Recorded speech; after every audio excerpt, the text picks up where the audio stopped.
Lena. My name's Tori. I think you responded to my discussion today.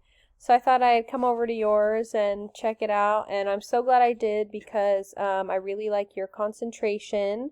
This is something that my wife and I talk about all the time, as any parent who's reflecting on their parenting, I'm sure has this discussion about screen time.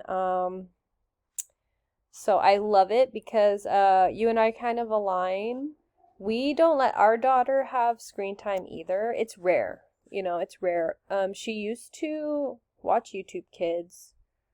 We decided we never really liked it, so why are we allowing it, And then just the more you learn about it, it's an unsafe place for your kids to be hanging out. And it is also really addicting, like you said in the video. So, we're between a line of wanting to keep that right as the norm, and she doesn't really ask for screens anymore, which is great, but we also want to avoid not using technology because it's not going anywhere, right? And we don't want her to fall behind in that way, so there's like a fine line there.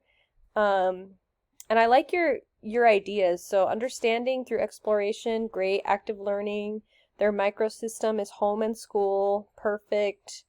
And I love the family-based screen balance challenge, something like that. Love it. We try to be like really active in our house too, so I think it's cool. I think you said that it helps kind of gather family activities to stay away from screens and be together. I think more families should do that. I think maybe one thing that my notes here, sorry, I'm reading my notes. What if you had some screen included activities?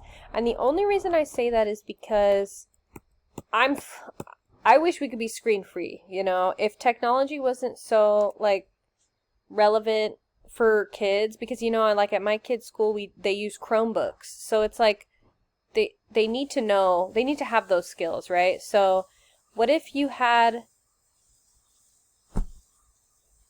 Okay, sorry. I don't really know where I was, but what if you had screen included activities? And the only reason I say that is because they could be rare, they could be flexed in, but that way screens don't seem like a reward at the end of the day, right?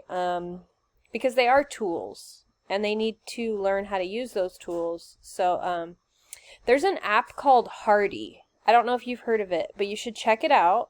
It's pretty similar to what you're talking about. And then you're right, consistency is key, and maybe the activities can start short to help with adjustments, and then, get longer, and then it could say on there how many minutes each activity is, and that way parents can plan accordingly. But yeah, love your idea. Keep up the great work, and congrats on the end of the semester.